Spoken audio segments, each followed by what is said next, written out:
આણંદ જિલ્લામાં મહીસાગર નદીના પટમાં આવેલી રેતીની લીઝ તંત્ર દ્વારા બંધ કરાવી દેવામાં આવતા રેતીની લીઝ પર કામ કરતા કામદારો બેકાર બન્યા છે તેમજ રેતીની અછત ઊભી થતા આજે રેતી લીઝના સંચાલકો કલેક્ટર પ્રવીણ ચૌધરીને મળ્યા હતા અને રેતીની લીઝો ચાલુ કરાવવા અને નાવડી મૂકી રેતી કાઢવાની મંજૂરી આપવાની માંગ કરી હતી। આની પહેલા થોડાક દિવસ પહેલા આપણે નાયબ કલેક્ટર સાહેબને આવેદનપત્ર આપ્યું હતું કે આણંદ જિલ્લામાં જે રેતી કાઢવામાં આવે છે નવડી દ્વારા બંધ કરવામાં આવે છે। સમગ્ર ગુજરાતમાં નવડી દ્વારા જ રેતી કાઢવામાં આવે છે।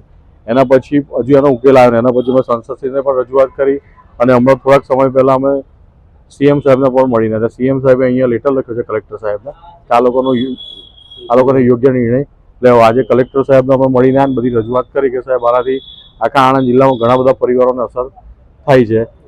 હવે આખા ગુજરાતમાં અત્યારે નવડીથી જ રેતી કાઢે છે તો ખાલી આણંદ જિલ્લો કેમ એવું?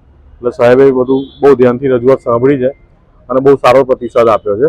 તો સાહેબે કહ્યું છે ટૂંક સમયમાં તમારો ઝડપી નિકાલ આવી જશે અને અમે અમારા માઇનિંગ ઓફિસર રવિ મિસ્ત્રી સાહેબ જો ચર્ચા કરી અને તમને જવાબ આપીશું। આ રીતનો સારો પ્રતિસાદ આપ્યો છે। હવે જોઈએ અને આવનારા સમયમાં લાગે છે કે કંઈક સમાધાન થઈ જાય એવું લાગી રહ્યું છે।